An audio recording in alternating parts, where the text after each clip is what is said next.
ভালো লাগা আর ভালোবাসা এই দুটি শব্দ কি এক, নাকি সম্পূর্ণ আলাদা? ভালো লাগাকে কখনো যদি ভালোবাসাতে রূপান্তরিত করা হয়, তাহলে সেই ভালোবাসার মধ্যে কখনো ভালো লাগা থাকে না।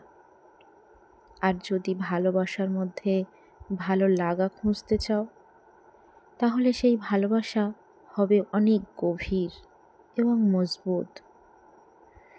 যে কোনো কিছু ভালো লাগতে পারে, হতে পারে সেটা চোখের নেশা বা মনের আশা, কিন্তু ভালোবাসা চোখের নেশা বা মনের আশা দিয়ে হয় না। ভালোবাসা হয় বিশ্বাস, ভরসা, সম্মান, শ্রদ্ধা দিয়ে, যেখানে ক্ষণিকের মায়া থাকলে চলে না, সৌন্দর্য দিয়ে বিচার করা চলে না, অবহেলা করা যায় না, গুরুত্ব না দিয়ে মুখ ফিরিয়ে নেওয়াও চলে না। ভালোবাসাকে সবসময় আঁকড়ে ধরে থাকতে হয়, সেটা যে কোনো মূল্য দিয়ে হলেও।